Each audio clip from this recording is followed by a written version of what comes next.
Topic है PLC के memory register कितने प्रकार के होते हैं। तो पीएलसी के मेमोरी रजिस्टर 4 प्रकार के होते हैं।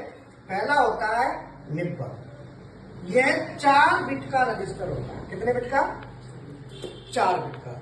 दूसरा होता है ऑक्टल, जिसको हम कहते हैं बाइट। बाइट का नाम सबने सुना होगा।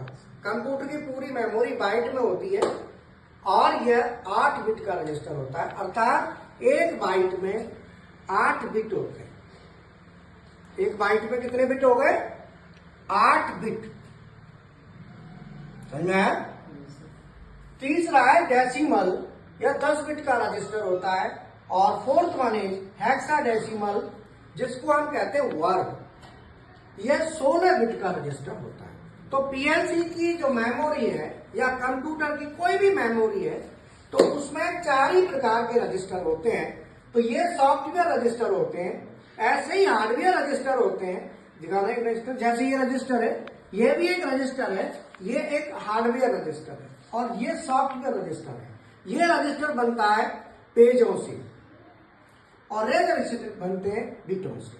अब एक बिट, जैसे एक पेज में कितना स्पेस होता है, कितना डाटा स्टोर कर सकता है, ऐसे ही यहाँ पे बिट डाटा को स्टोर करती है। और एक बिट कितना डाटा स्टोर करती है? वो एक बिट एक बाइनरी डाटा को स्टोर करती है। समझ में आया? तो ये हमारा बेसिकली 4 प्रकार के मैंने रजिस्टर बता दिए। अब आता है बिट टाइप एड्रेसिंग किसे कहते हैं और रजिस्टर टाइप। कुछ है पीएलसी के कुछ एलिमेंट ऐसे होते हैं जिनमें बिट दी जाती है, कुछ ऐसे होते हैं जब पूरा रजिस्टर उठा के दिया जाता है। ठीक है, अब हम उसकी बात करें। ठीक है ना?